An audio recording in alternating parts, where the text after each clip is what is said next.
Orange கலரில் kesari சாப்பிட்ருப்பீங்க, yellow கலரில் kesari சாப்பிட்ருப்பீங்க, pineapple kesari கூட சாப்பிட்ருப்பீங்க. ஆனால் ப்ளூ கலரில் கேசரி சாப்பிட்ருக்கீங்களா? வாங்க அது எப்படி செய்யலான்னு பார்க்கலாம். ஒரு கடாயில் நெய் ஊற்றிக்கோங்க. நெய் சூடானது முந்திரி பருப்பு போட்டு வறுத்துக்கோங்க. அது கூடயே 1 டம்ளர் ரவை சேர்த்து வறுத்துக்கோங்க.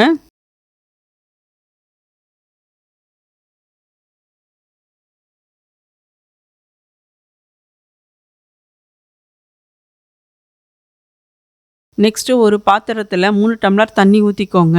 நான் 1 டம்ளர் ரவைக்கு 3 டம்ளர் தண்ணி யூஸ் பண்ணியிருக்கேங்க. நெக்ஸ்ட்டு தண்ணி கொதிச்சதும் ஒரு 20 சங்குப்பூ போட்டுக்கோங்க. சங்குப்பூ ஒயிட்டாக மாறினதுக்கப்புறம் அடுப்பை ஆஃப் பண்ணிவிடுங்க. சங்குப்பூ ஒயிட்டாக மாறுற வரைக்கும் தண்ணி கொதிக்கட்டுங்க. சங்குப்பூ யூஸ் பண்ணுறதுனால கேசரியோட டேஸ்ட்டு மாறிடுன்னு நினைக்காதீங்க. துவர்க்கும் அப்படின்னு நினைக்காதீங்க. கசப்பாக இருக்குன்னு நினைக்காதீங்க. அப்படிலாம் எதுவும் இருக்காது. இப்போ பாருங்க, சங்குப்பூ ஒயிட்டாக மாறிடுச்சு. தண்ணி ப்ளூ கலராக மாறிடுச்சு. சங்குப்பூ நம்ம ஏன் யூஸ் பண்ணுறோம் அப்படின்னா நேச்சுரல் கலரில் கேசரி இருக்குங்க. அதனால தான் நம்ம யூஸ் பண்ணுறோம். நெக்ஸ்ட்டு ஒரு கடாயில் சங்குப்பூ தண்ணியை ஃபில்டர் பண்ணிக்கோங்க.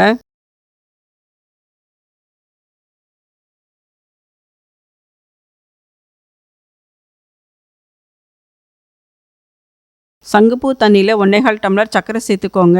நான் 1 1/4 டம்ளர் தான் சேர்த்துருக்கேன். இன்னும் ஸ்வீட் உங்களுக்கு அதிகமாக வேணும்னா 1 1/2 டம்ளர் கூட சேர்த்துக்கோங்க. சர்க்கரை நல்லா கரைஞ்சது ஒரு கொதி கொதிக்கட்டுங்க. இதுக்கு பாகுபதெல்லாம் தேவையில்லைங்க.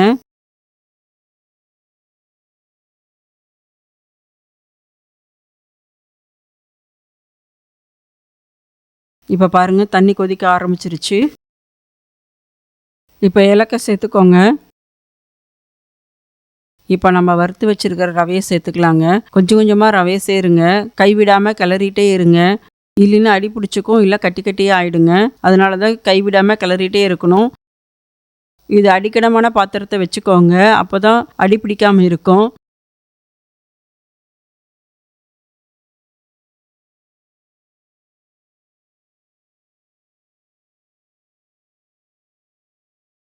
பபிள்ஸ் மேலே தெரிக்கிற மாதிரி இருந்ததுன்னா தட்டு கூட வச்சு மூடிக்கோங்க. இப்போ பாருங்கள், ரவையெல்லாம் வெந்துருச்சு. நேச்சுரல் கலரில் ஒரு கேசரி ரெடி ஆகிடுச்சுங்க. நெக்ஸ்ட்டு தேவையான அளவு நெய் ஊற்றிக்கோங்க. நெய் ஊற்றுனதும் ஒரு கிளறி விட்டுக்கோங்க. இப்போ கேசரி ரெடி ஆகிடுச்சுங்க.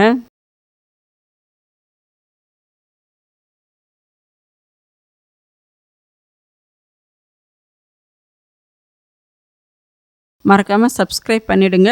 தேங்க்ஸ் ஃபார் வாட்சிங்.